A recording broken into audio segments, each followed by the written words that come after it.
Welcome all. Thank you for taking the time out to be here. My name is Amir, and most of you probably know me as Hassan's friend, but as I recently found out and am about to share with all of you, I am also his half-brother. Apparently, my father, who you all know, was also Hassan's father, but he could never reveal the fact due to his own guilt. Hassan never knew about this, but if he is watching over us all, as I hope he is, he knows now. I never knew he was my blood, but Hassan was always like a brother to me. To those of you who don't know, Hassan lived in the servant's hut at Baba's house. To me, he was the face of Afghanistan and the boy of my childhood.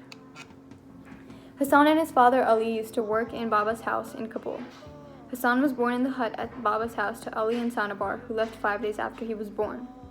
As both of our mothers weren't present, Hassan and I fed from the same breasts. We also took our first steps on the same lawn in the same yard, and under the same roof we spoke our first words.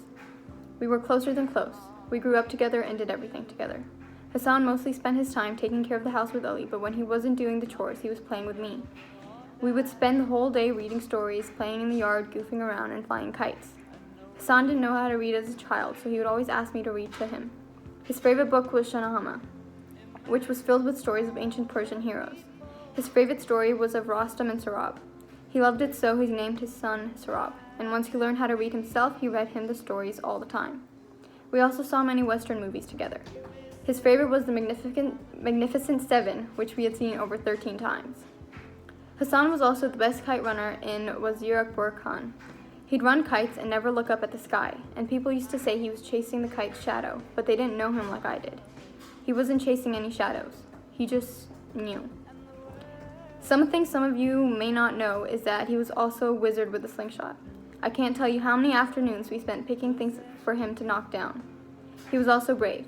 I was cowardly as a child, and Hassan would always fight my fights for me, bearing the danger for my sake, because not only was he brave, but he was also kind and compassionate. He was loved by so many. Most of my childhood, Baba respected and cared for Hassan a little more than he did for me, and that made me a little bitter when I was younger, but now I completely understand. Hassan was twice the man I will ever be. As you know, he was loyal, forgiving, good-natured, strong, and brave. He was everything good about the world.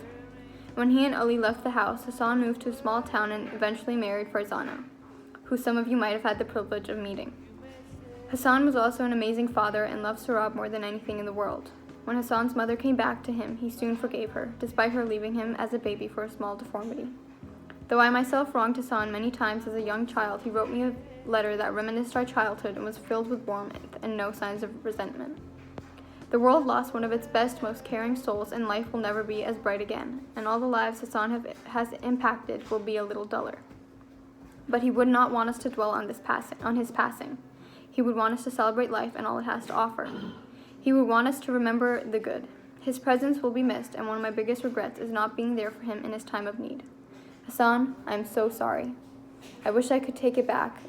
I would if I could. I would do better by you. I only wish I would have known you as a grown man, as many of you here have had the privilege to. I wish we could have grown old together, raised children together. I wish I could have seen you smile once more. You all know what smile I'm talking about, that wide, affable smile. In the best and worst moments of my life, I always thought of him, my best friend. When I learned my book was going to be published, I thought back to him saying, "Someday, inshallah, you will be a great writer, and people all over the world will read your stories," after I read it my very first. Now, before I leave, I would just like to thank Hassan. Hassan, thank you for being my friend, my brother, for protecting me and loving me and being there for me. From the bottom of my heart, thank you for your sacrifices. I will take care of Sarab with my life. He is in good hands. I will love him and care for him as you did for me. I would do anything for you, Hassan, 1,000 times over. Now, I would like to play the song Imagine by John Lennon, which is about dreaming of a world full of peace. Since Hassan was taken from us due to a war he had no part in, I would like us all to remember him to an anthem of hope.